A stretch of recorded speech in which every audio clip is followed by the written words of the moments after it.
Bonsoir mes chers amis. Nous arrivons à la neuvième et dixième paracha du livre de Bamidbar et on finit le livre de Bamidbar.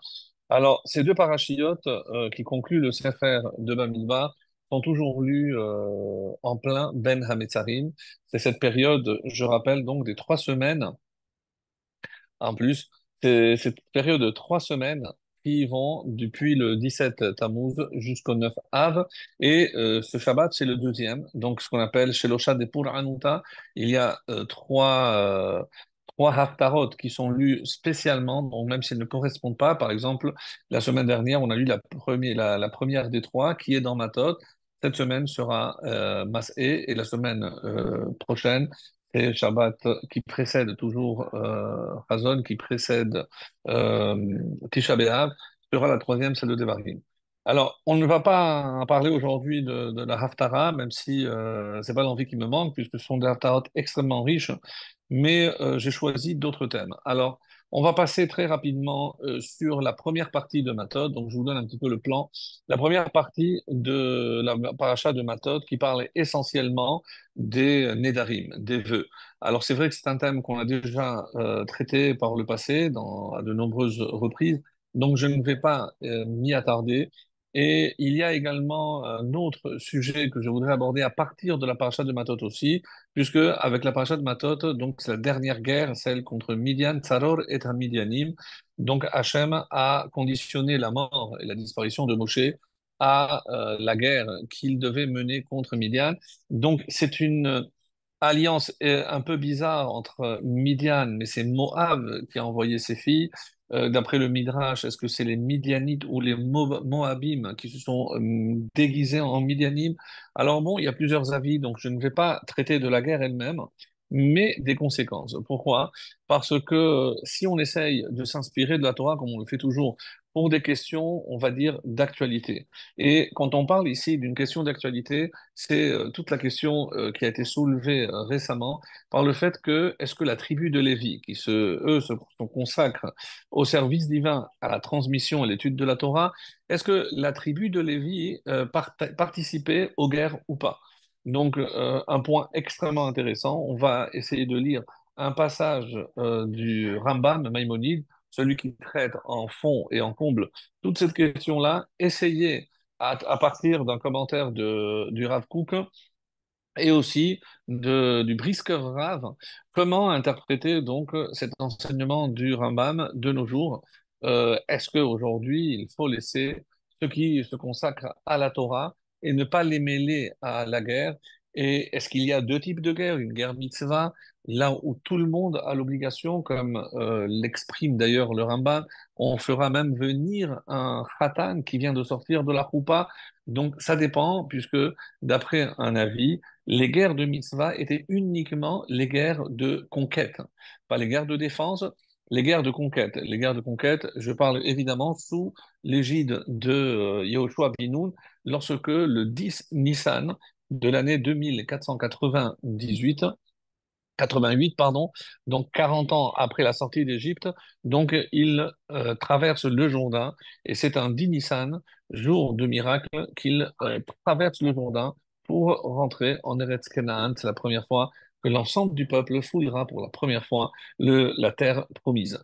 Donc, pour ce qui est, et la raison, puisque comme vous le savez, la deuxième partie de Matot, c'est la tribu de Réhouven et Gad, qui eux demanderont une demande particulière, à savoir que eux, ils voulaient rester à l'extérieur parce qu'ils avaient un grand nombre de bétail. Une question que le Midrash va aussi traiter, pourquoi eux, ils auraient plus de bétail que d'autres, et une réponse assez intéressante, parce que eux n'offraient pas de korbanot et ils ne mangeaient pas, ils ne mangeaient que la manne. Donc, contrairement à tous les autres qui pouvaient manger des animaux en les tuant rituellement, donc eux n'ont jamais touché les animaux, c'est pour ça que leur troupeau était supérieur aux autres, ça selon un certain avis. Quoi qu'il en soit, donc ces deux tribus, plus la moitié de la tribu de Ménaché que Moshe va aussi assigner à rester de l'autre côté du Jourdain.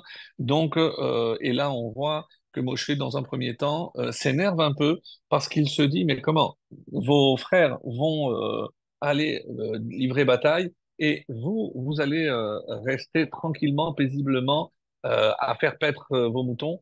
Ce n'est pas envisageable. Donc, comme il s'agit d'une guerre de conquête, donc tout le peuple se devait d'aller prêter main forte. Et d'ailleurs, il n'a jamais été question de se dérober à leurs responsabilités. C'est d'ailleurs comme ça qu'ils vont répondre. N'aie crainte, Moshe, nous, on avait déjà prévu, on va aller, quand on finira, alors on reviendra. Donc, ce qui pose aussi un petit problème annexe, mais qu'on ne va pas traiter, puisqu'on avait parlé la semaine dernière de la répartition des 12 tribus par rapport aux 12 parcelles de la terre sans la tribu de Lévi. Alors, s'il y a deux et demi qui restent, en tout cas, bon, il y a une demi de Ménaché qui reste, mais que s'est-il passé avec les territoires qui leur étaient déjà prévus depuis le début, ou alors, comme certains vont préconiser, non. Depuis le début, il était déjà prévu que Réhouven et Gad restent de l'autre côté. Pourquoi Gad est mentionné? On avait fait une petite allusion la semaine dernière. Pourquoi Gad est considéré comme une des tribus les plus belliqueuses, les experts en armes, et surtout qu'il n'avait jamais de soldats qui tombaient de la tribu de Gad parce que il n'avait jamais fait d'interruption entre les téphilines du bras et les téphilines de la tête. Donc de là, on apprend qu'on n'a pas le droit de s'interrompre et les deux symbolisant, pardon, un, le bras, l'action et la pensée. Donc dire qu'il n'y a pas d'interruption, c'est-à-dire ils agissaient conformément à leur pensée et la pensée aller de pair aussi avec l'action. Donc c'est un niveau exceptionnel. C'est pour ça qu'ils étaient toujours protégés. Et en récompense, certains disent pourquoi dans les téphilines de la tête, il y a d'une part le shin avec 3 branches et de l'autre côté avec 4 branches. 3, c'est Gimel et 4, c'est Dalet. Donc ça fait Gad. Donc autrement dit, dans les téphilines de la tête, on voit une allusion à la tribu de Gad parce que eux, grâce à ce mérite exceptionnel, ils étaient protégés dans toutes les batailles. Et ce sont eux d'ailleurs qui sont cités en exemple de combattants, on va dire, vraiment merveilleux, puisqu'ils n'avaient jamais connu de décès. Alors, ça, c'est un petit peu le programme. Et en fonction du temps qu'il nous restera, puisque je voudrais aussi aborder dans la paracha de Mas'é un passage important, c'est la mort de Aharon. Aharon qui, comme vous le savez, quand on va donner tout le détail des Mas'im, c'est-à-dire des Mas'aim, les étapes, différentes étapes, d'abord on est choqué par le fait que il n'est pas cité l'arrêt au Sinaï. Bon, on peut dire que ça, c'était pas un véritable arrêt, quoique en sortant d'Égypte, c'est vers le Sinaï qu'on s'est dirigé. Et on va faire remarquer que la mort de Aharon est citée à 3 endroits différents dans la Torah. Donc pourquoi, alors qu'on ne connaît pas la mort des deux frères et sœurs, c'est-à-dire de Moshe et de Myriam, on les connaît, mais je veux dire par là que la Torah ne précise pas la date de décès ni de l'un ni de l'autre. On sait par le calcul qu'on peut faire que Moshe est décédé le 7 Adar et qu'il est né forcément donc le 7 Adar. Rappelez-vous ce fameux Midrash qui dit qu'il s'est réjoui Haman lorsqu'il a tiré au sort et il a vu que le sort avait désigné le mois de Hadar. Il s'est réjoui parce qu'il s'est dit c'était le jour où est mort leur prophète. Il ne savait pas que ce mois-là et ce jour-là exactement, puisqu'on dit que les justes remplissent leur vie d'un bout à l'autre, donc ils naissent et ils meurent le même jour. Et comment se fait-il qu'ils ne savaient pas? Parce que ils avaient fait les calculs et n'oubliez pas que Moshe est né 3 mois avant. Parce que dans les registres de l'Égypte, c'est comme ça que c'était rapporté que il devait naître le 7 ou plutôt le 6 Sivan, et il est né 3 mois avant, donc le 7 Adar. Et c'est pour ça que une des explications très intéressantes, Haman ne savait pas, ne connaissait pas ce petit détail. Quoi qu'il en soit, donc on répétera à 3 reprises la mort de Aaron et celle de Myriam. Donc on sait que c'est le mois de Nissan et puisque c'est une indication qui est donnée, mais pas le jour. Et on sait que c'était le 10 Nissan, le jour même, ce jour-là même, qu'on a dû prendre le Corban Pessah, donc un jour qui est voué au miracle. Et ce 10 Nissan, c'est également le jour, comme je l'ai déjà rappelé, dans mon introduction, où tous les bénis Israël ont traversé le Jourdain à la tête mené par Yehoshua, et c'est ce 10 Nissan qui sont rentrés en terre de Canaan, le jour du Yahrzeit de Myriam Hanevia. Et pour ce qui est de Aaron, donc comme on va le voir, c'est le premier du mois de Av. Et ça, c'est clairement dit, le cinquième mois, le premier jour de ce mois. On donne exactement la date. Donc, on sait exactement quand est-ce que Aaron est né. Et pourquoi je voulais revenir sur ce passage-là? Parce que on sait que Michel Nirnas Av Mema Atim Besimcha, donc la diminution de la joie, commence dès le premier du mois de Av. Michel Nirnas, donc à Rosh Chodesh. Et tous les commentaires vont dans ce sens, mais d'abord parce que Rosh Chodesh est appelé Moed. Normalement, c'est un jour de fête. Donc, je ne devrais pas diminuer la, la joie à partir de Rosh Chodesh, mais à partir du 2 Av. Et c'est pour ça qu'il y a différents avis. Ceux qui ont l'habitude de manger de la viande le jour de Rosh Chodesh pourront le faire. D'autres disent que non, les 9 jours doivent être complets, même le Shabbat, Chazon, même le Shabbat qui est inclus dans ces 9 jours, eh ben, on ne mangera pas, et certains ont gardé cette coutume, de ne pas manger de la viande, même le Shabbat. Alors, voilà un peu très rapidement, pas si rapidement que ça, mais en tout cas, simplement le programme pour ce soir. Donc maintenant, on va faire marche arrière et je reviens sur les Nédarim. Alors, les Nédarim, donc les vœux, quelle importance, pourquoi on a consacré, pourquoi à ce moment-là, juste avant l'entrée en Israël, qu'est-ce qui a pressé? Alors, il y a beaucoup de questions et beaucoup de réponses qui ont été apportées parce que pendant les fêtes, levad min nidrechem, à l'exception des vœux que vous avez faits. Donc, on vient nous rappeler que il y a une cérémonie particulière pour l'annulation des vœux. C'est ce qu'on appelle en hébreu hatarat nedarim ou les hafer neder, annuler un vœu. Et ceci parce que ça nous projette déjà en quelque sorte euh, on peut dire, 2 mois avant Rosh Hashanah et surtout avant Kippour, puisque Av, après Elul, et on rentre après dans Tishri. Donc, et on sait l'importance que l'annulation des vœux revêt justement la veille de Rosh Hashanah, la veille de Kippour, et également le début des prières de Kippour qui commencent par Kol Nidre, tous les vœux, donc, comme s'il y avait quelque chose de très important, pardon, dans cette annulation de vœux, sans laquelle on ne peut pas commencer et s'approcher pour ce jour saint, pour voir adresser nos téphilotes, nos prières à Kadosh Baruch Hu. Alors, on sait que, en quelque sorte, le mois de Av, c'est une préparation, et même si on n'avait pas vu en détail, on nous dit qu'il y a 3 semaines noires et 3 semaines blanches. Bien que, d'après la réponse dans la Gemara, mais je ne vais pas rentrer dans le détail, on dit que ça n'existe pas des 3 semaines noires. Chez nous, il n'y a pas de période noire. C'est vrai qu'on dit que le jeûne du Shabbat, c'est le jeûne noir, alors que le jeûne de Kippour, c'est le jeûne en blanc, ce qui n'est pas faux. Mais quand on parle de ces 21 jours, on voit que depuis le 17 Tammuz jusqu'au 9 Av, il y a exactement 21 jours, et également depuis le premier Tishri, si je compte 21 jours, c'est jusqu'à Rosh Hashanah Rabbah, c'est-à-dire le dernier jour de Sukkot. Et il y a aussi 21 jours. Quelque part, Rachamim vient de nous dire que les 21 premiers jours, ceux que l'on traverse maintenant, appelés Ben Hametzarim, prépare déjà les 21 jours de Tishri.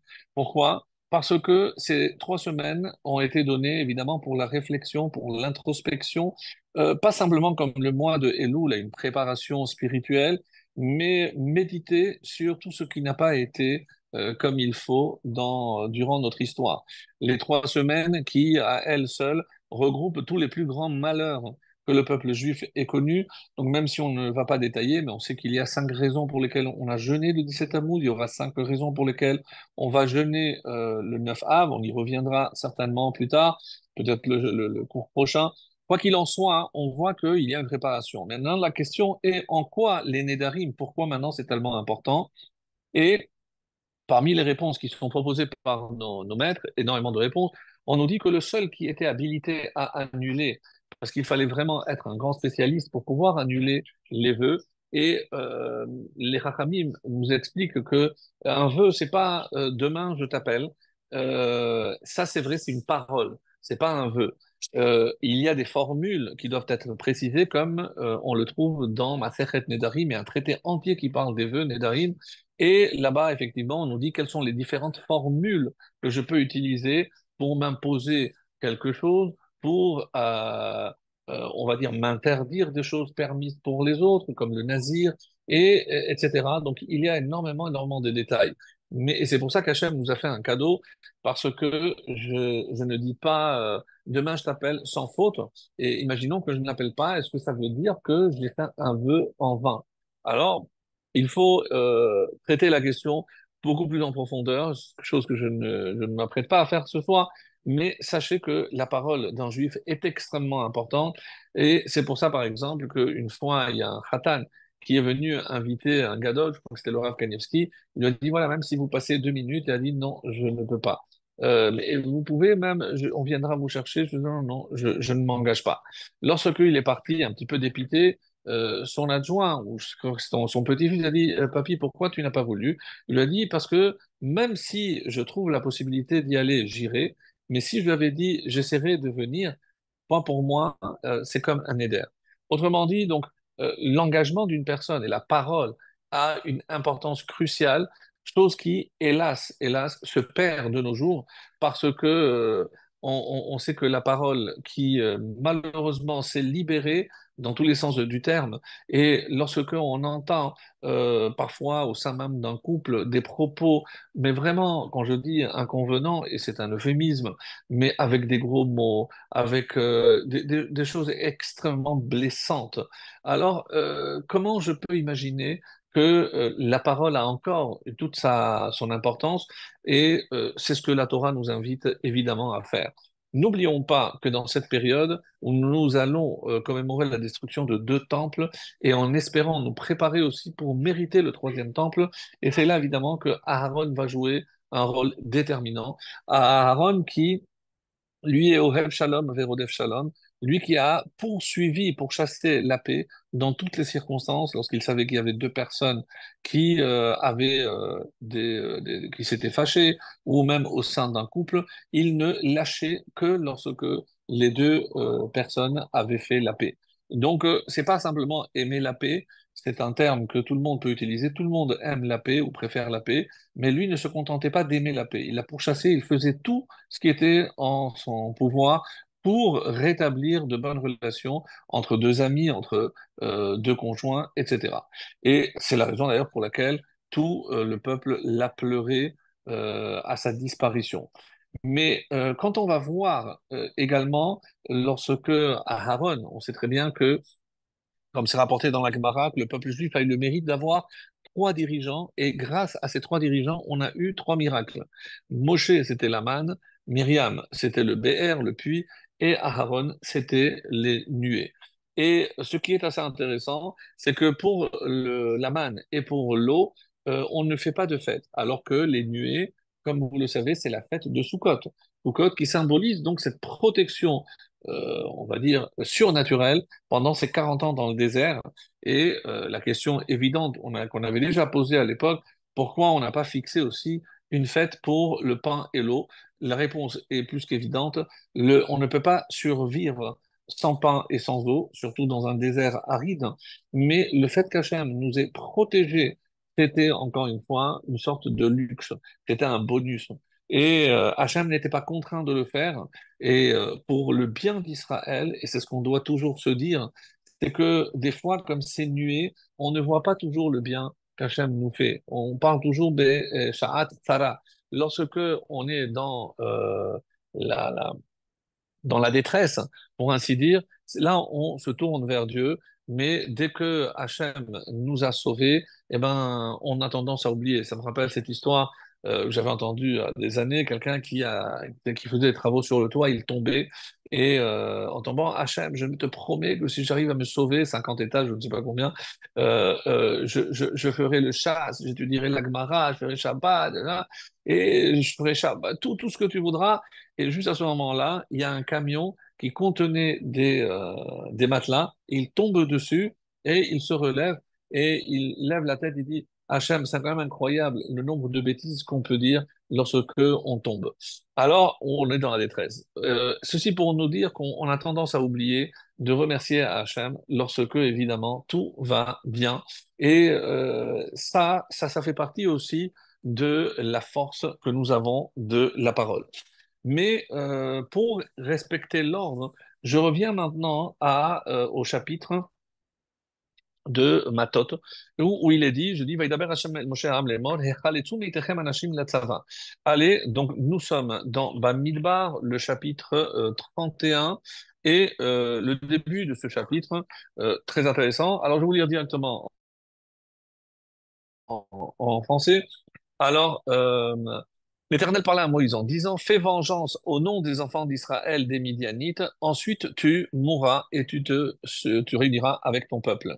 Moïse parla au peuple disant, armez de parmi vous des hommes, hein, pour l'armée afin qu'ils puissent combattre Midian et infliger la vengeance de l'Éternel contre Midian. Moshe a repris, vous enverrez 1000 hommes dotés de cet esprit de justice de chaque tribu, de toutes les tribus d'Israël, et on précise, d'après les commentaires, y compris celle de Lévi, qui normalement est exemptée du service militaire dans l'armée. Et parmi les milliers des enfants d'Israël, 1000 hommes furent remis d'après ce premier avis. Donc, il y a 1000 par tribu, 12 tribus, ça fait donc 12 000. Et pour ce faire, je dois compter la tribu de Lévi. Et c'est ce que le Malbim nous rapporte. Hachem Amar Nekom Nikmat Ben Israël venge la vengeance littéralement d'Israël. Et quand Moshe reprend la parole, il dit Nikmat Hachem, la vengeance de Dieu. Donc, ce n'est pas exactement les termes que Dieu avait utilisés. Ki hayu neged Midian shete nekamot. Et pourquoi? Parce que contre Midian, on avait deux questions à régler, deux vengeances, littéralement. Masherou l'Israël shenaflu kaf dalet ha'elev. La première, c'est n'oubliez pas l'épisode avec les filles de Moab, et c'est pour ça qu'on mélange, on échange ou Moab ou Midian, parce que c'est une alliance et c'est les mêmes. Donc les 24 000 qui étaient tombés, ça c'est pour venger les béné Israël. Et aussi parce qu'ils ont obligé ces hommes à se prosterner devant l'idole de Baal Peor.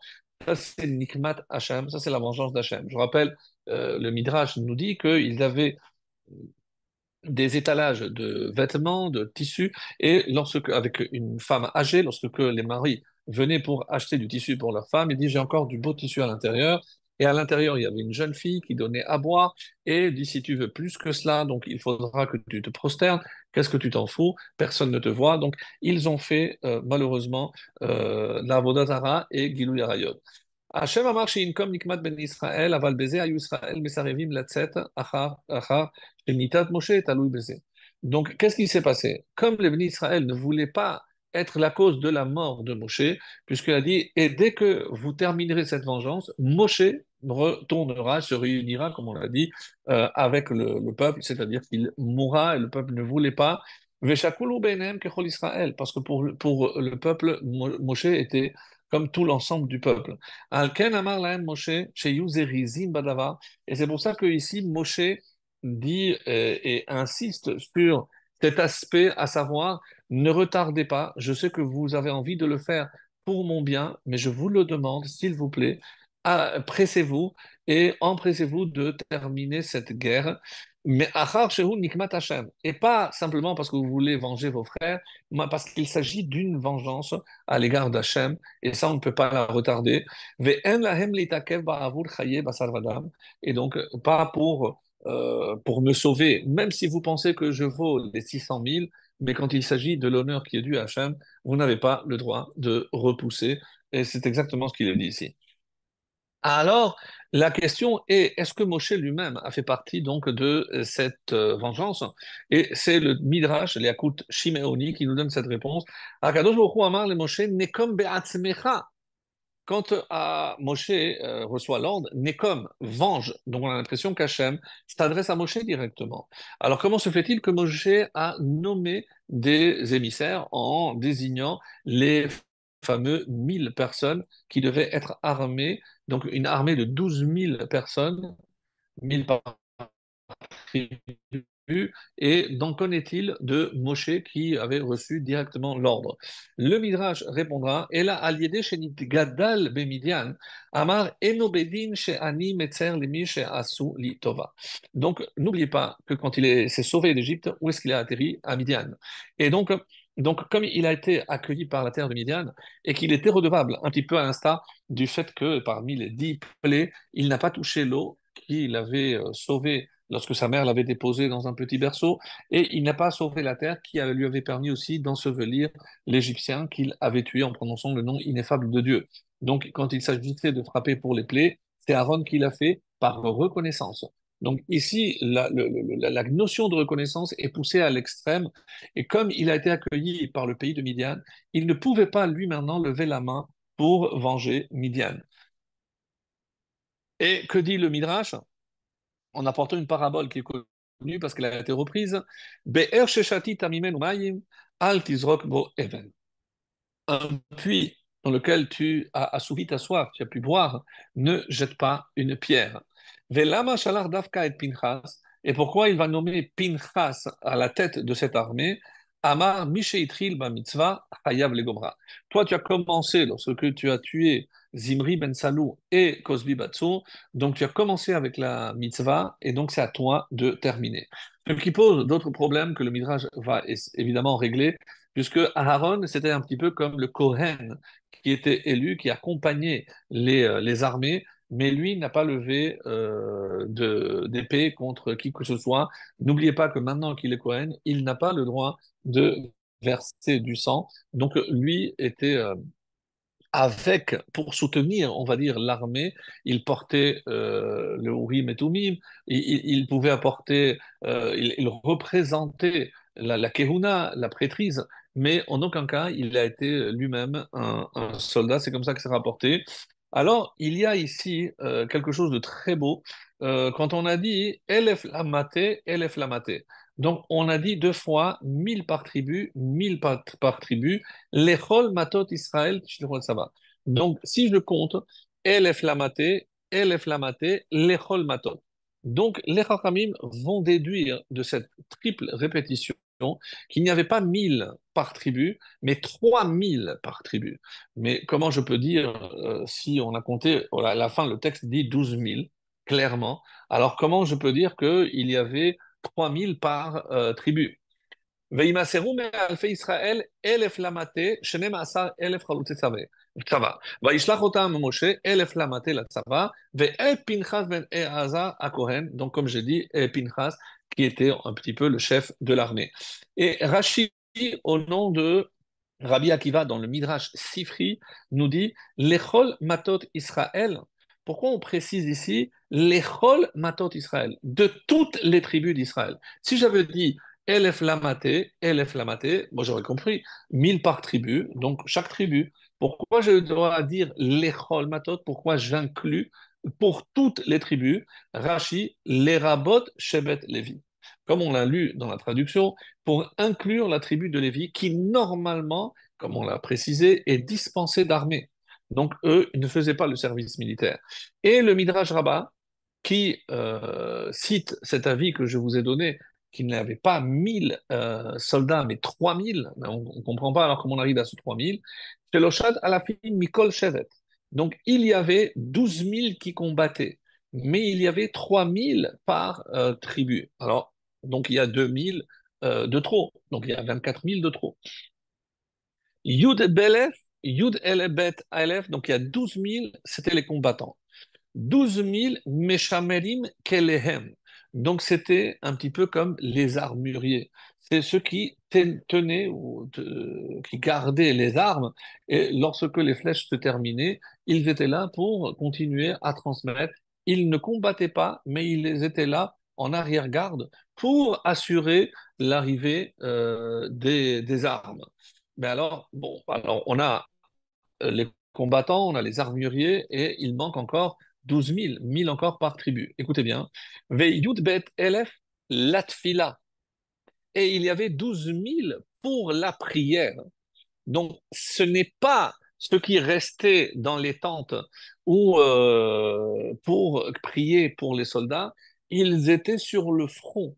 Donc, chaque combattant, écoutez bien ça, c'est tellement beau, chaque combattant avait quelqu'un sur le front qui priait pour sa protection. Exceptionnel. Exceptionnel. Donc, est-ce que c'était le rôle de la tribu de Lévi?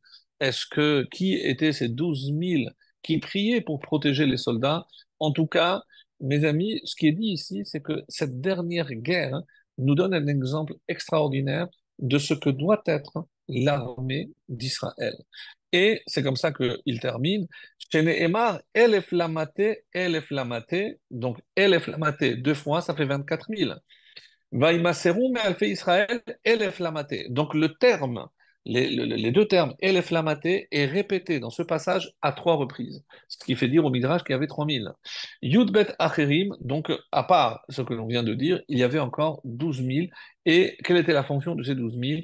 Eh ben, c'était de la tfila, de prier pour la protection de ceux qui étaient sur le front.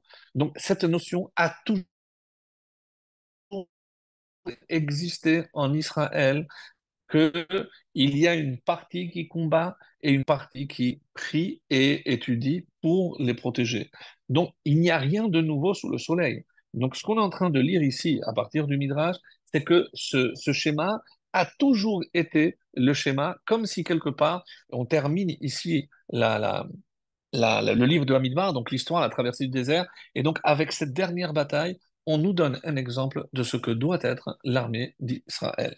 Alors, et c'est là où je voudrais évidemment vous citer un passage du Rambam, puisque c'est celui qui va légiférer. Donc aujourd'hui, est-ce qu'on tient compte de ce passage? Est-ce que c'était momentané? Est-ce que c'est une guerre de laquelle on doit s'inspirer pour plus tard? Quelle est aujourd'hui justement la nature de la halakha concernant le statut de la tribu de Lévi?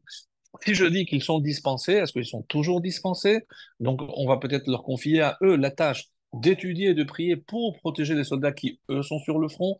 Alors, qu'en est-il? Donc, juste avant, comme c'est marqué, Vayomer Hashem el Aaron be'atzam lo tinchal vechelek lo yeh lecha betocham.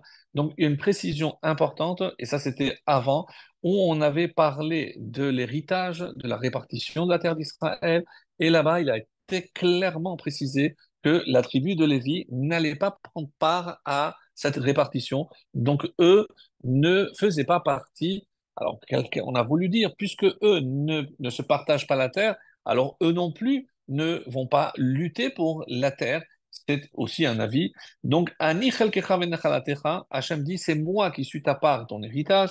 Ou betor ben Israël lo inchal nachala, mais au sein du peuple d'Israël, ils n'ont pas de nachala, c'est-à-dire d'héritage. Alors, dans le Rambam, Mishneh Torah, à la fin donc de Hilchot, donc c'est dans le Chelek, pour ceux qui veulent après regarder, donc le Chelek de Zeraïm, et c'est la fin, c'est donc le chapitre 13 et les deux dernières halachot, 12 et 13.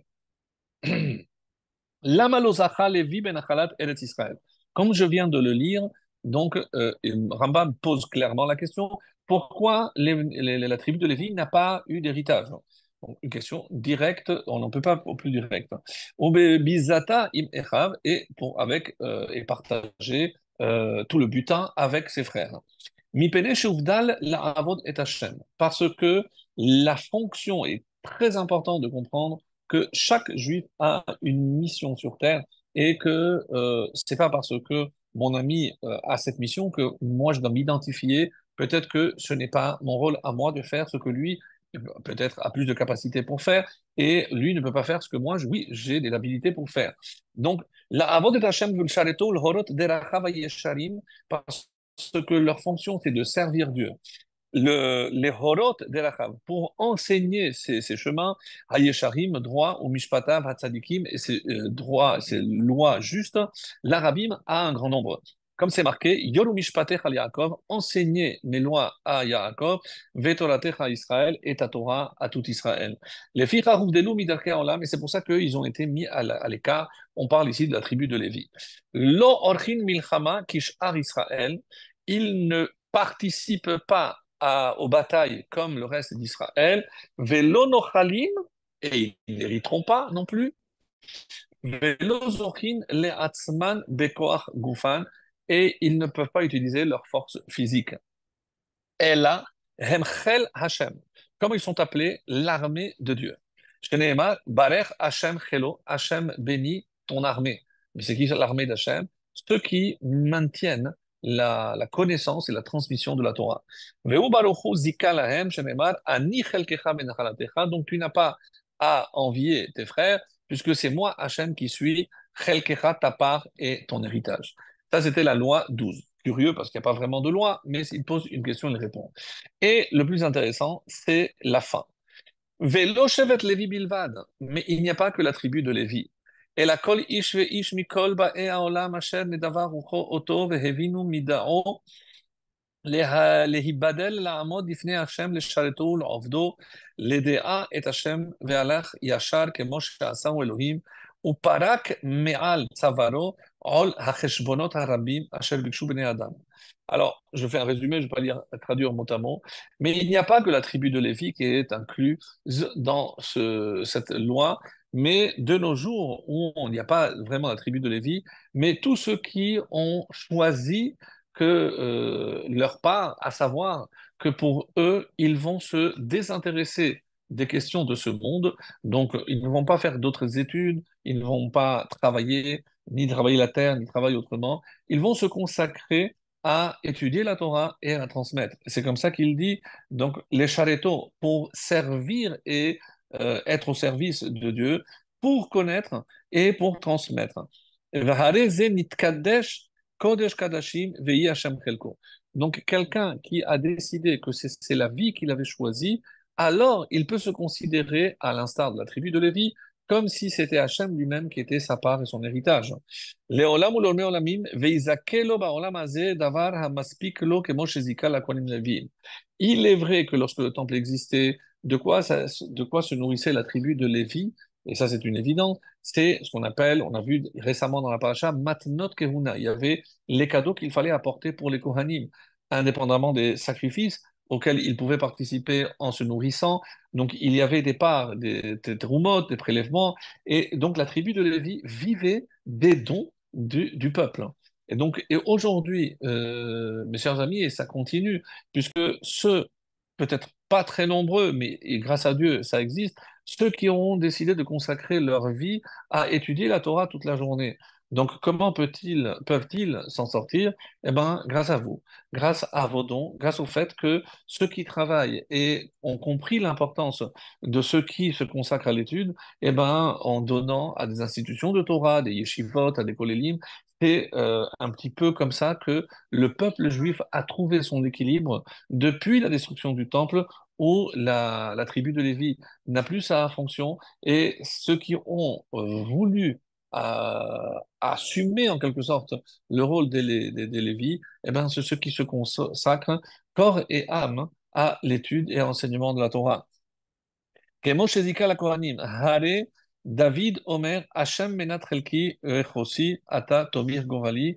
Et c'est pour ça que, comme le dit Hachem, c'est toi qui me soutiens, c'est toi mon aide. Ata tomir govali, c'est toi qui soutiens mon sort. Donc mon sort est entre tes mains.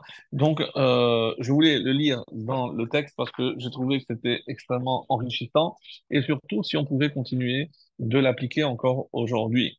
Alors, un autre exemple, les filles Haroukdelou, donc ça on l'a lu, et quand ils disent qu'ils sont prêts à retirer le joug des cheshbonot, des comptes. C'est quoi? C'est la parnassa. C'est quoi la parnassa? Parce que ils comptent sur Dieu, mais non, ils comptent sur leurs frères, puisque c'est grâce à tous ces juifs qui travaillent et qui comprennent que le maaser doit aller à une cause noble. Eh bien, quelle cause la plus noble existerait-il que donner à ces gens qui consacrent leur vie? Et encore une fois, même si j'insiste sur ce détail, mes amis, ne croyez pas qu'ils font ça parce qu'ils sont incapables. Non. Pour l'avoir vécu et parce que je le vois moi-même, et c'est un petit peu une fierté aussi pour un père d'avoir des enfants qui ont choisi aussi cette voie. Combien d'années, on ne sait pas, et qu'on puisse encore les aider de nombreuses années. Mais quand on voit que toutes ces capacités intellectuelles, ils les consacrent à la Torah, alors qu'ils auraient pu faire des hautes études, etc. Mais c'est un choix, et c'est un choix qu'on doit respecter, et c'est la raison pour laquelle, hein, donc, comme pour ceux qui ont choisi d'aller défendre avec des armes le peuple, eh ben, il faut comprendre aussi que ceux qui ont choisi de défendre et de protéger leur peuple par l'étude méritent aussi notre admiration au même titre que les soldats qui sont sur le front. Donc, tant qu'on n'aura pas peut-être compris la profondeur, et c'est pour ça que je voulais apporter ce que le Rav Kook a dit dans son livre Shabbat Haaretz. Donc, le Rav Kook, je rappelle, une vision, c'est vraiment un visionnaire, parce qu'il avait déjà prévu tout ce que la société israélienne allait avoir comme défi, et entre autres l'armée, et voilà ce qu'il écrit. Machen Shevet Levi Orchin Milchama, le fait que la tribu de Lévi a été dispensée du service militaire de la guerre, Hainu Milchama Pratit, il s'agit d'une guerre, on va dire, pas obligatoire. Kemo Shizdamen Shevet Echad Ose Milchama Bishvil Itnachaluto, lorsque une tribu a été attaquée, alors les autres peuvent venir les aider et les soutenir. Aval Keshekol Israël Yotzim, mais dit le Rav Kook, mais quand tout Israël sort, Chayavim gam hem latzet, eux aussi ont l'obligation d'aller prêter main forte. Ou milchama shel klal Israël higam ken avodat Hashem. Il rajoute un mot exceptionnel lorsque le sort de tout Israël est en péril et que on a vu, mes amis, normalement la tribu de Lévi ne doit pas, mais on a un exemple dans l'histoire qui a défendu le peuple contre les Grecs. Ben, on n'avait pas d'armée, c'était les Hashmonaïm. Les Hashmonaïm, c'était les Kohanim. C'est la tribu de Lévi. C'est des gens antibelliqueux, des gens qui n'avaient jamais brandi une arme de leur vie. Mais quand il s'agit de sauver le sort du peuple, hein, alors eux aussi savent prendre les armes.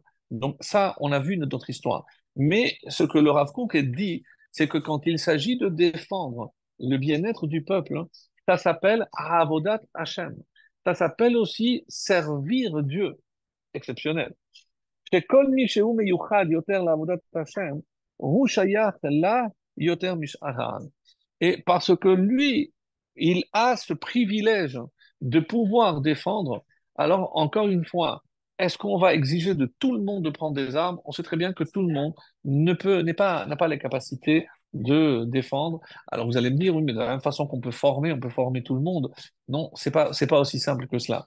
Et c'est pour ça que je rajoute ce que dit le Brisker Rav, le Rav du Brisk, sur le traité de Sota dans les Chidushé Hagriz. Mashekatav Rambam, et c'est par rapport à ce que je viens de dire du Rambam, Mashekatav Rambam de Shevet Levi, lo orkin milchama kishar Israël, en disant que la tribu de Lévi était mise à l'écart et qu'eux ne participaient à la guerre.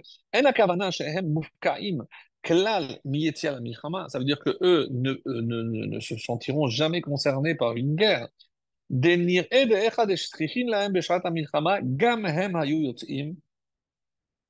Incroyable, le Brisker Rav dit, mais si la situation l'exige, c'est-à-dire que le danger est tellement grand que tout le monde doit prêter main forte, et bien même eux, mais on a dit que c'est à la fin, lorsque tous ceux qui peuvent aider le font déjà, et que si malgré tout il y a encore besoin, d'après le Brisker Rav, c'est ce qu'il rajoute comme différence par rapport au Rav Kook, c'est que d'abord je prends tous ceux qui peuvent aider, et en dernier recours, je les appellerai eux, mais en dernier recours. Mais a priori, je ne les appelle pas d'abord. L'ikanes la milchama kisha kol Israël. Kevan shem chel Hashem. Parce qu'il reste l'armée de Dieu. Ve'udelou la avod et Hashem, ul shareto, ul hodot darkei Hashem. et parce qu'il ne faut pas oublier quelle est leur mission. Donc, si on peut se passer de leur service, il faut le faire parce qu'il faut qu'il y ait toujours cette armée. Autrement dit, les étudiants de Torah ne sont pas concernés, sauf s'il y a un danger imminent qui concerne tout le peuple et que déjà tous ceux qui pouvaient être appelés ont été appelés et qu'il y a encore besoin. Alors, d'après le Brisker Rav, oui, on devra aussi nous aller prêter main forte d'après ce qu'il dit ici. Alors, quand on dit aussi, euh, je pense qu'on va, je vais arrêter là. Simplement rappeler ce qui est dit dans Devarim, euh, surtout Rambam. Non, un Rambam dans Melachim, dans le traité de Melachim. Milchemet mitzvah zo milchemet shivat amamim. Vous vous rappelez que j'avais dit, sauf s'il s'agit d'une milchemet mitzvah. Qu'est-ce que c'est une milchemet mitzvah? C'est lorsque il s'agit d'hériter la terre. C'est la lutte qu'on a eue contre les sept peuplade en Canaan. Ça, c'est une milchemet mitzvah, c'est une guerre de mitzvah. Ou milchemet Amalek aussi. Ve'ezrat Israël miyad sar sheba alehem. Achar kach nilcham milchemet hareshut. Donc, toutes les autres guerres sont appelées milchemet hareshut, facultatives. Im sh'ar ha'amim le'archiv gevu Israël, s'il s'agit d'étendre les limites, les frontières d'Israël, ou la harbot gedulato v'shom'o, comme c'est rapporté dans le livre de Melachim, be'milchemet mitzvah hakol yotzim. Patan mechedro ve'kala mechupata. Donc, c'est curieux. Parce que tout le monde va d'ailleurs se dire, mais je ne comprends pas, qu'est-ce que ça veut dire Kala et Khopata, donc une Kala aussi, quoi, elle faisait déjà l'armée, c'est une preuve pour dire que les filles pourraient faire aussi l'armée. Non, mais les filles pouvaient aider lorsqu'il y avait une milchemet mitzvah, que tous les hommes étaient au front, et ben elles pouvaient assurer soit la fabrication des armes, soit la nourriture, etc., l'intendance. Donc et elles peuvent aussi jouer un rôle, pas forcément en brandissant des armes. Quoi qu'il en soit, et c'était, si j'ai choisi ce thème, c'est parce que en ces temps tellement importants où on cherche la hardoute, l'union au sein du peuple, et que ça c'est un thème qui malheureusement sépare le peuple, puisqu'il y a ceux qui disent oui, ils ont raison, non, ils n'ont pas raison. Pourquoi eux, ils resteraient calfeutrés tranquillement sans se mettre vraiment en danger. Donc, quoi qu'il en soit, hein, tant qu'on n'a pas récupéré cette ardoute, et n'oubliez pas que si on va malheureusement encore commémorer le 9 Av, la destruction du deuxième temple, c'est vrai le premier, mais en ce qui nous concerne, nous, c'est le deuxième, c'est à cause de la Sin Atrinam. Et dans le mot sinatrinam, c'est une haine entre frères. Et pourquoi les chinam? Parce qu'il n'y a pas de véritable raison pour que deux frères se haïssent. Ils ont le même père, ils ont la même mère, ils ont été élevés de la même façon. Donc c'est inconcevable qu'il puisse y avoir entre deux frères de sang ben, cette haine qui n'a pas lieu d'être. Alors oui, parce que lui, il va se mettre en danger, alors que lui, il ne va pas le faire. Donc on a voulu, enfin c'est ce que j'ai voulu en apportant ce thème-là, peut-être apporter un petit grain de sable à cette hardoute qui manque tant et en ces temps difficiles et de détresse que sont les 3 semaines, aussi important de rappeler également l'amour que nous devons ressentir les uns pour les autres. Et simplement revenir sur, puisque je l'ai passé très rapidement, mais c'est deux petites notions dans le Midrash qui nous dit que dans le Midrash Tanhuma, parce que j'ai pas répondu à la question, la parole. Pourquoi dans tout ce début de paracha, ça prend une telle place? Qu'est-ce que la parole représente? J'ai dit que c'était une préparation au fait, très bien. Mais comment consacrer tout ce temps-là alors j'avais dit que Moshe était le seul qui était habilité à annuler et que maintenant il va passer le flambeau à Yehoshua. Et c'est pour ça que c'est un rappel que Moshe doit faire à tous les chefs de tribu, mais notamment à Yehoshua qui va être maintenant lui à la place et va remplacer Moshe qui était le seul à connaître tous les détails de ces lois-là. Lorsque Baal HaTurim, un Baal HaTurim, je vous assure, qui fait peur. Balatourim n'a pas besoin, il est très, très concis, et il nous dit, regardez la valeur numérique de Nedarim, donc vous pouvez calculer, même et Yud, c'est 50, plus encore 50 de Noun, ça fait 100, Resh, 200, 250 et Dalet, 4, 254. Alors, lorsque vous allez voir le Balatourim, il dit que la valeur numérique de Nedarim, c'est Rotsea, meurtrier. Alors, évidemment, ça nous fait sauter. Il rajoute cette phrase parce que celui qui n'accomplit pas son vœu, il est considéré comme un meurtrier. Alors, on ne comprend pas très bien. Lui, il ne dira pas plus. Alors, à nous d'aller chercher peut-être un peu ailleurs. Et c'est la Gemara dans Shabbat, la page de 32, lève. Donc, dans la page 102, on nous dit quelque chose. Alors, pour ceux qui s'en souviennent, on avait déjà vu ce passage. C'est pour ça que je vais essayer de faire rapidement. Tanya Rabbi Nathan Omer, donc une braïta au nom de Rabbi Nathan qui dit que Ba'avur avon nedarim meta ishto shel Adam. C'est que à cause des vœux peut mourir ou meurt la femme d'un homme. Alors évidemment, vous allez me dire, mais qu'est-ce que ça veut dire? Donc si quelqu'un, Ba'avon Nedarim, donc un peu plus loin, deuxième avis, dira dans cette même braïta, Ba'avon Nedarim, Yeladim Ktanim Metim. Eh ben, par rapport aussi à cette faute-là, eh ben, les jeunes enfants peuvent mourir. Sincèrement, on est très choqués parce qu'on ne comprend pas comment, pour la faute de quelqu'un, eh ben, c'est sa femme qui va payer ou c'est ses jeunes enfants qui vont payer. C'est inconcevable. Alors, il y a deux avis, ceux de c'est Rav Dessler dans Mirtav Meliarou et le Rav Shmulevitch qui ont posé la même question et qui répondent un petit peu de la même façon. Je fais vraiment un raccourci et il dit pourquoi sa femme, pourquoi ses enfants? Si quelqu'un a fauté, que c'est lui qui a fait le neder, c'est lui qui a fait le vœu et c'est lui qui n'a pas payé, alors je ne comprends pas pourquoi ce serait à sa femme ou ses enfants de payer pour cela. Alors écoutez bien ce qu'il dit, non. Et c'est une explication très très belle.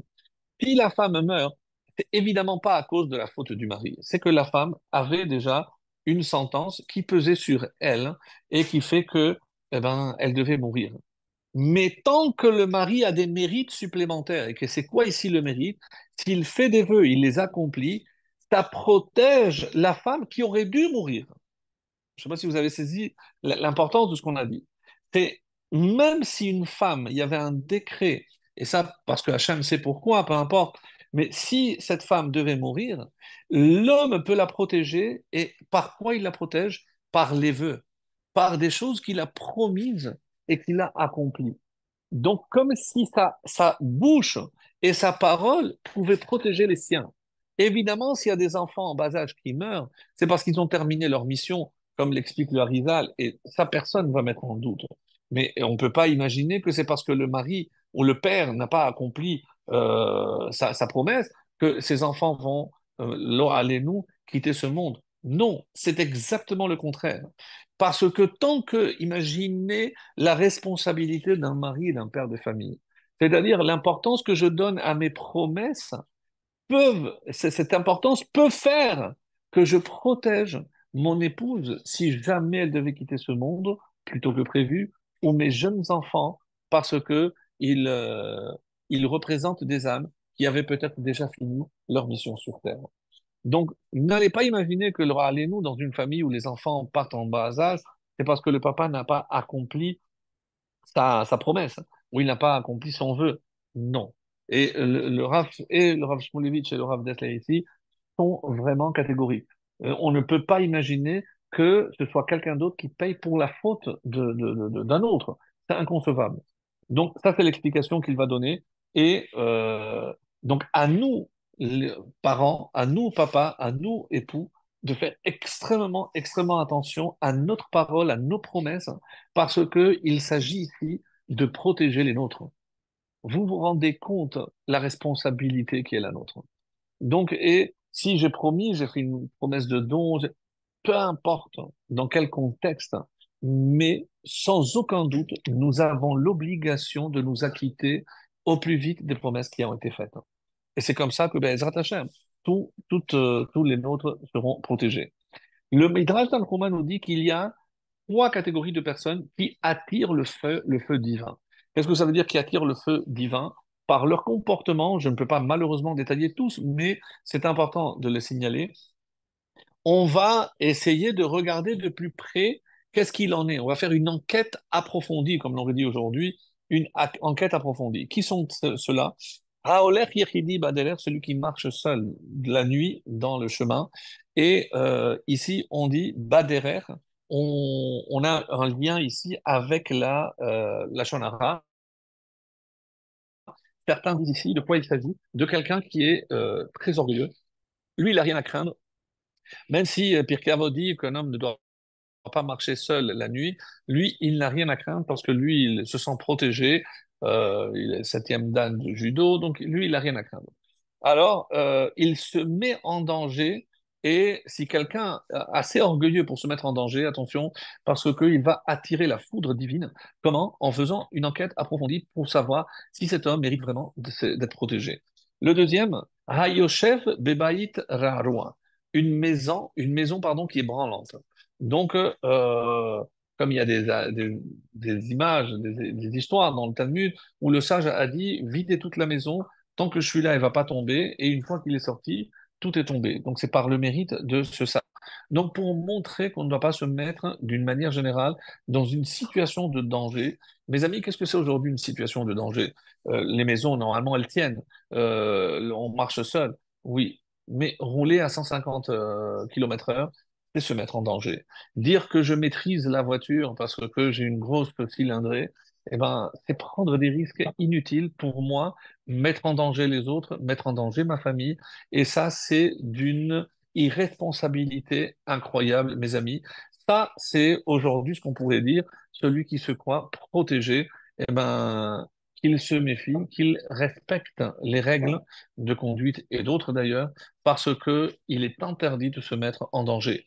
Ça peut aussi concerner trop manger, trop boire. D'ailleurs, il y en a qui disent, c'est quoi le lien entre la fin de la paracha où on a parlé des fêtes et les vœux? Parce que pendant les fêtes, on peut être amené à l'excès. Trop boire, trop manger.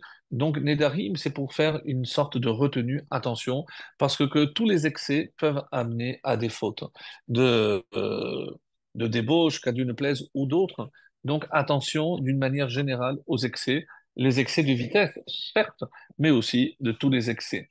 Et enfin, la troisième catégorie, Hanoder Neder Velo Meshalem, clair, net et précis, celui qui fait un vœu et qui ne l'accomplit pas, il s'attire une attention particulière et attention lorsqu'on va scruter de trop près pour savoir si cet homme mérite ce qu'il possède.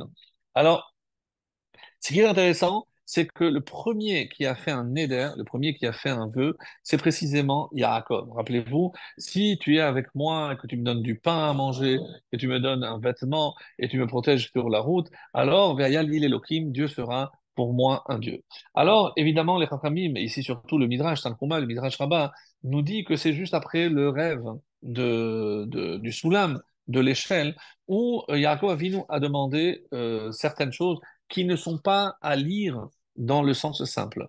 Qu'il me protège dans le derer. Et derer, c'est quoi? C'est rechilut. L'oteler, rachil, ne va pas en colportant. Donc, Père, protège-moi de toute forme de colportage.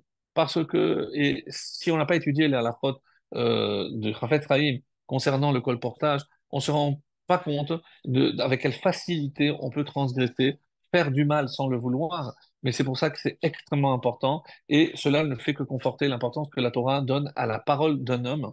Donc lui, il dit, protège-moi de la mauvaise langue et aussi du colportage. Lechem, le pain, c'est une allusion au harayot, c'est-à-dire les relations interdites. Et si j'arrive en paix, béchalom, c'est shfichut damim, que je ne sois pas contraint de verser du sang. Et ve'aita li l'Elohim, tu seras pour moi un Dieu, c'est la avodazara.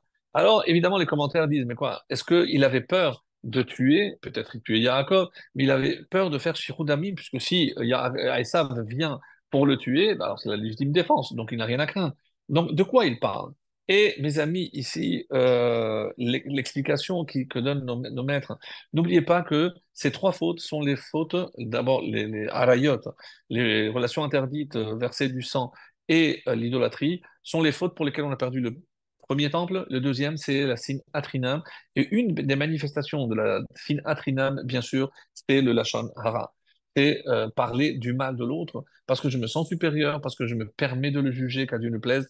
Donc, c'est extrêmement, extrêmement grave. Et vous croyez sincèrement que lors du premier temple, on s'entretuait, on faisait la Vodazara? Non, non, non, non. Ici, la réponse, c'est la même réponse qui est applicable à Yaakov Avinu. Yaakov ne craignait pas de faire de relations interdites ou autres, chas de shalom. C'est ce qu'on appelle avisaraïhu. C'est des dérivés. Et tout ce qui est dérivé, par exemple, qu'est-ce que si quelqu'un ne respecte pas les fêtes, on dit que c'est comme s'il faisait Avodazara. Quelqu'un qui s'énerve, il est considéré comme s'il fait de la Avodazara. Donc, quand on parle ici, et Keilou Shofer Damim, si je fais honte en public à quelqu'un, c'est comme si je versais son sang, je le vide de son sang, littéralement. Arayot, c'est pas évidemment aller jusqu'à la faute elle-même, mais des pensées de faute, lorsque je regarde des femmes ou des jeunes filles que je ne devrais pas regarder de cette façon-là, évidemment qu'il ne s'agit pas de la faute elle-même, mais c'est ce qu'on appelle en hébreu avisaraïhu. C'est tout ce qui va avec la faute, donc qui précède en quelque sorte la faute. Et malheureusement, qu'est-ce qu'il a fait comme promesse, comme Neder? Et Aser a asseré nous de tout ce que tu me donneras, je te donnerai la dîme. Et les Chachamim disent que il n'a pas fait tout de suite. Quoi, Yaakov Avinu, oui. Yaakov Avinu n'a pas accompli tout de suite sa promesse. On dit qu'il a tardé 18 mois, il est resté à Sukkot, et 6 mois à Shechem. Et alors qu'il est rentré déjà en Israël, il aurait dû payer tout de suite sa dette, d'accomplir, et il a tardé. Et c'est pour ça que sur chaque chose qu'il n'a pas accomplie, eh ben, il a dû payer. Par exemple, qu'est-ce qu'il a dit? Tous les cadeaux qu'il a fait à son frère, c'est tout ce qu'il aurait dû garder. Donc maintenant, comme tu n'as pas fait le maaser, donc malheureusement maintenant, tu dois hélas, tu dois les payer et toi, tu n'as pas voulu les vouer à Hachem, alors tu les donneras à ton frère. Là, c'est d'une manière générale, mes amis, ceux qui ne font pas le maaser, qui ne calculent pas pour donner à la tzedaka, eh ben, s'ils préfèrent, ils donneront aux impôts ou sans vexer personne à des dentistes pour un implant ou pas. Donc, chas de shalom, mais bon, parce que c'est à vous de choisir quelle est l'utilité, est-ce que vous voulez faire avec l'argent? Est-ce que vous voulez donner la tzedaka, le maaser? Sinon, vous allez payer comme il a dû payer Esav, on dit comme cela. Donc, il a également reçu un trou par l'ange de Esav lorsque il est sorti boiteux. Donc, malheureusement, donc, a vécu sur lui-même. Donc, on ne l'a pas tué, mais il a été blessé. Et en parlant de relations interdites, évidemment, lorsqu'il était à Shechem, c'est sa fille qui va être séquestré et va être violé. Donc, mes amis, là, on voit même au niveau de Yaakov Avinu, c'est pour ça que c'est un midrash extrêmement dur, où on voit que parce qu'il a tardé, pas qu'il n'a pas, il avait l'intention de, parce qu'il a tardé, on a vu ici les symptômes, et certains disent que c'est aussi pour ça que Rachel est morte à l'entrée en Israël, parce que s'était acquitté de ses obligations, alors, que les choses soient claires. Rachel devait mourir. Et rappelez-vous ce qu'on a dit de Rav Dessler et Rav Levitch. Rachel devait mourir parce qu'elle a volé les téraphim, parce que son mari a dit celui qui a pris mourra. Donc, encore une fois, c'est la parole de Yaakov. En tout cas, il aurait pu peut-être protéger plus longtemps s'il avait accompli son vœu. Alors, juste pour terminer sur cela, un noder, qu'est-ce qu'il est dit? Celui qui fait un vœu, c'est comme s'il construisait un hôtel. Et celui qui ne l'accomplit pas, c'est comme s'il apportait un sacrifice dans un hôtel extérieur pour la Avodazara. Donc c'est extrêmement, extrêmement grave. Et c'est pour ça qu'en ce qui nous concerne, et c'est ce qu'il faut dire, et pourquoi c'est tellement grave, c'est tellement important, Neder, l'importance, c'est comme ça que les familles nous disent, c'est Nun Dar. Nun, c'est 50. La voix, c'est-à-dire la parole, est un don qui vient du 50e niveau. Chez Hakol, Niyabidvaro, le seul qui a créé par la parole, c'est Hachem. Et il nous a donné un pouvoir incommensurable à travers la parole. Donc, tant qu'on n'a pas pris conscience de l'importance que Hachem accorde à notre parole, parce qu'il nous a donné peut-être le plus beau cadeau. On est l'égal d'Hachem. Pourquoi? De la même façon qu'Hachem a créé par la parole, nous, par notre parole, on peut créer, mais aussi on peut détruire. On peut détruire l'autre, on peut détruire notre peuple, on peut détruire l'unité du peuple. Et celui qui l'a compris peut-être mieux que quiconque, hein, évidemment, c'était Aaron. Aaron qui n'avait que des mots de paix, celui qui allait chez les couples, qui allait chez les amis, qui allait... Et c'est pour ça qu'on ne comprend pas, rappelez-vous, j'ai dit, comment imaginer que déjà depuis le début de Av, on y rentre déjà dans la tristesse. Alors si je dis que c'est par rapport à la mort de Aaron, je peux comprendre, mais il est né aussi, donc je pourrais imaginer que c'est pas forcément un jour de tristesse. Et comment c'est lié à à la destruction du temple? Parce que le temple, c'est les témoignages dans nos textes qui disent qu'ils sont rentrés le 7, le 8 et le 9, ils ont mis le feu. Le soir du 9, et ça a brûlé jusqu'au 10 au matin. Donc, ils sont rentrés le 7. Et on nous dit pourquoi ils ne sont pas rentrés avant. Vous savez pourquoi? Parce que du 1 au 7, c'était les 7 jours de deuil qu'on devait garder pour Aaron. C'est la seule raison pour laquelle le temple n'a pas été détruit avant. C'est incroyable ce que les maîtres nous disent ici, parce que l'on prenne toute la mesure de ce que Aaron a apporté au peuple. Et c'est comme ça que l'une des raisons pourquoi on commence depuis le début du mois, parce que c'est parce qu'on a perdu Aharon et sur tout ce qu'il incarnait que ce moi, eh bien, malheureusement, est passé de l'autre côté. Rappelez-vous ce qu'on avait donné comme enseignement une fois, que la mère Yocheved a gardé le petit chez Losha Vatitzpenu, chez Losha Yerachim. Elle l'a gardé 3 mois. Et d'après les Chachamim, c'est quoi ces 3 mois? Le Mekoubal, Rabbi Shimshon de Astropoli, il dit, qu'est-ce qu'il dit? Et ça s'est rapporté dans le Zohar HaKadosh, deuxième partie, Shvatitzpene ou Shlosha Yerachim, Shelosha Chodashim, chez Din Caché. C'est le jugement qui est très sévère, très dur contre les Juifs. C'est les mois de Tammuz, Av et Tevet.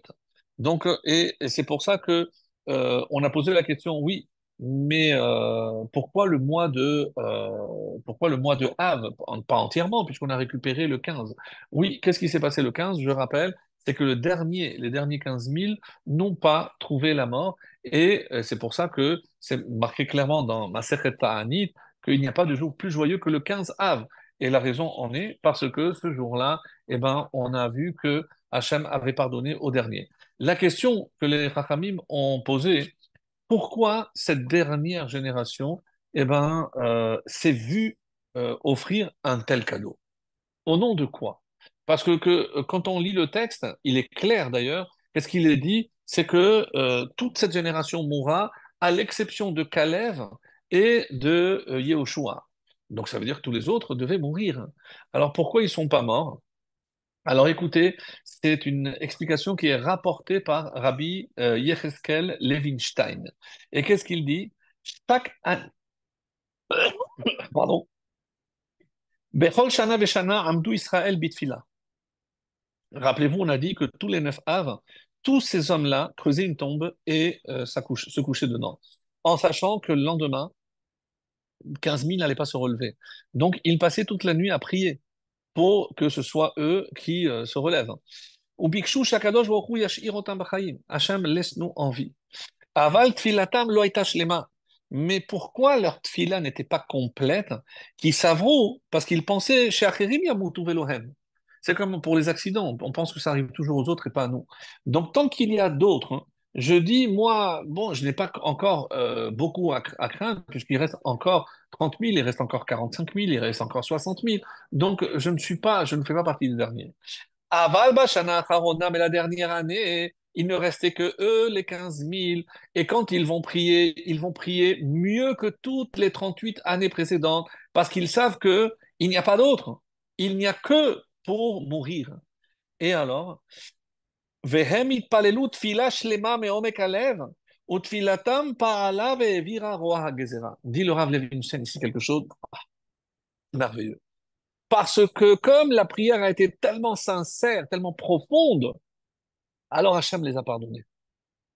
Quoi? Et même si Hachem a pris le risque de se contredire en disant qu'il n'y aura pas d'autres survivants, à part Caleb et Yehoshua, et pour nous montrer une et une seule chose, mes amis. Et on revient encore, c'est quoi la tfila? C'est notre parole. Lorsqu'on demande, mais de tout cœur et sincèrement quelque chose à Hachem, ça ne veut pas dire que Hachem nous refuse, mais ça veut souvent dire que ah, non, on ne sait plus vraiment demander à Hachem. Comprenez ce qu'on est en train de dire ici.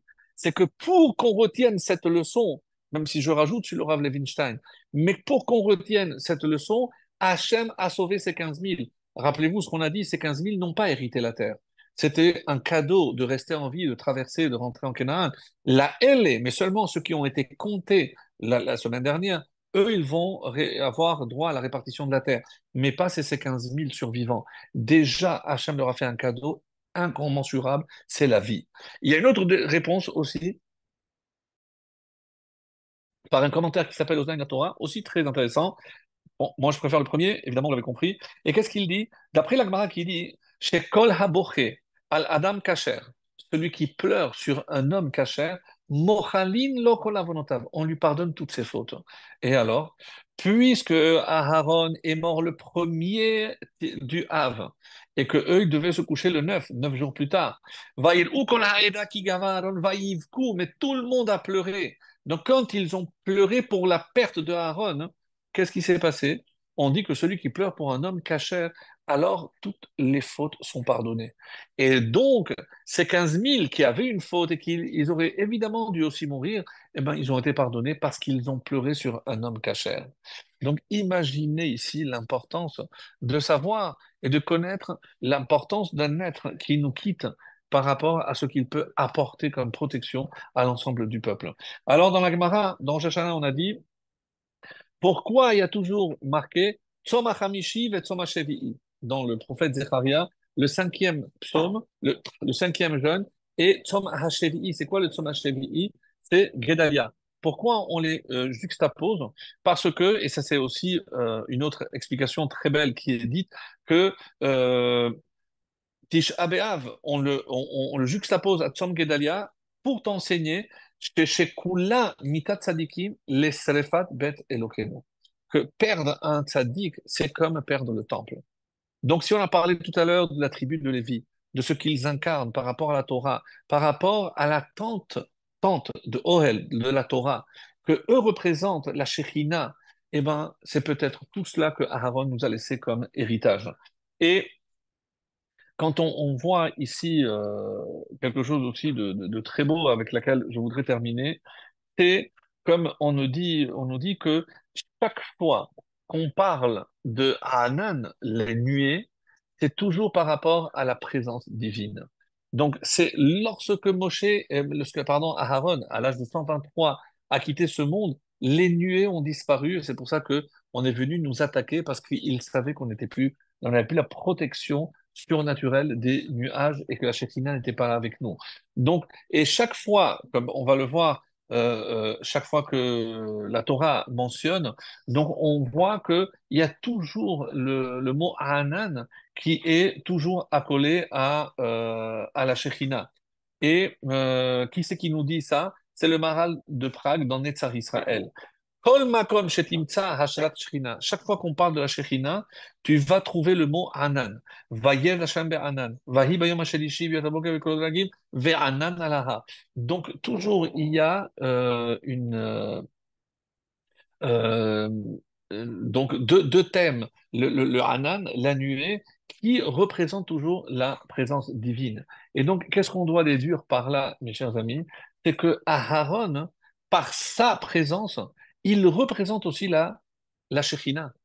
Et comment il présente la Shekhinah? Parce qu'il incarne le shalom. Parce que comme dans sa quête de shalom, eh ben, c'est lui qui représentait la Shekhinah. On a vu la Shekhinah revenir, par exemple, lorsque Yitzhak a fait rentrer Rivka dans la tente. Donc, à plusieurs reprises, on voit que Sarah, il y a toujours la Shekhinah. Et c'est lorsque il y a une paix extraordinaire. Et c'est pour ça que les Chachamim nous disent que lorsqu'on apporte la paix dans le foyer, et alors, on apporte le shalom pour l'ensemble du peuple. Et c'est le Kliyakar qui nous dit aussi que chez Aaron garam ashrat hashechina al yedei korbanot. On dit que l'une des raisons aussi, parce que c'est lui qui a approché littéralement les korbanot, les sacrifices. La reine Zaka Vedika et Anane Kavod, c'est pour ça que lui il a eu ce grand mérite. Mais n'oublions pas, et c'est ça avec cela, ces mots que je voudrais terminer, ils sont tirés de Avot de Rabbi Nathan. Qu'est-ce qu'il nous dit? Hamesim Shalom Betor Beto, celui qui place la paix dans son foyer, Maale Alav Hakatuv. La Torah considère que Ilu Hesim Shalom Israël, comme s'il avait apporté la paix dans tout Israël. Al-Kol Echad Echad. Donc, n'allez pas croire que pour instaurer la paix dans le peuple, il faut que j'aille faire des déclarations. Non, je, je me concentre déjà sur mon foyer. Vegaram, les Iruz Hageula Hashelema, et c'est lui qui entraîne à les Iruz. Donc, c'est lui qui va faire venir le plus vite la Geoula Shlema, la délivrance totale. Alors que chacun vraiment se pénètre de cet enseignement extraordinaire, parce que si on avait la paix et le shalom, et l'amour, pardon, l'amour entre nous, ça, on aurait le shalom. Et si on avait le shalom, on aurait la shekhinah. Donc la shekhinah est là, elle n'attend qu'une chose, c'est que on soit tous à la hauteur d'apporter la vraie paix dans nos foyers et dans tout Israël.